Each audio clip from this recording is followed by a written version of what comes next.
"She's just a simple accountant," my sister-in-law sneered in front of everyone. The man at the door smirked.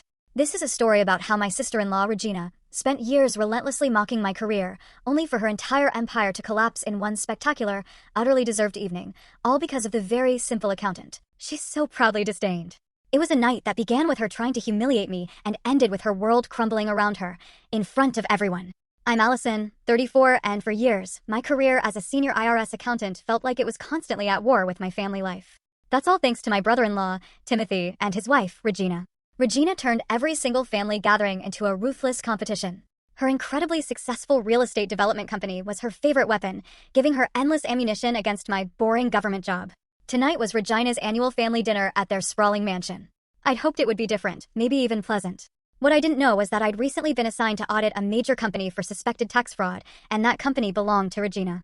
When she eventually sneered, "She's just a simple accountant," I wanted to disappear. But trust me, you'll want to stick around to see what happened when a federal investigator knocked on their door, just as Regina was in the middle of mocking my career. My relationship with Regina had been complicated ever since I married Marcus 5 years ago. Marcus is wonderful, compassionate, intelligent, supportive in most ways. But when it came to standing up to his sister, Regina, he fell painfully short. I've lost count of how many times I watched him shrink into silence while Regina took shots at my career, my clothes, even our modest 3-bedroom house that Marcus and I were actually quite proud of. Regina never missed an opportunity to remind everyone that her company, Crown Heights Properties, grossed 8 figures last year. She and Timothy lived in a 6-bedroom mansion in the most exclusive neighborhood, drove matching luxury SUVs, and vacationed in places most people only see in magazines. Their lifestyle was the absolute antithesis of our comfortable, decidedly middle-class existence. I'm not ashamed of my career. I worked incredibly hard for my CPA certification and specialized in forensic accounting because I genuinely believe in financial integrity.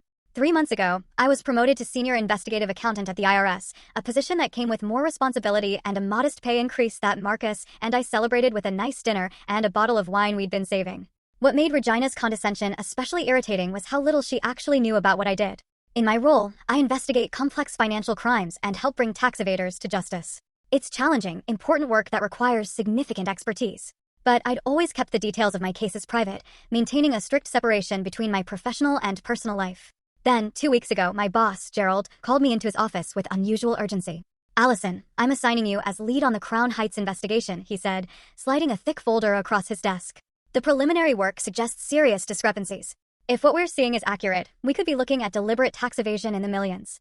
I remember feeling a surge of excitement. This was exactly the kind of high-profile case that could establish my reputation. Full story on the channel. Link below. Click now and watch what happened next.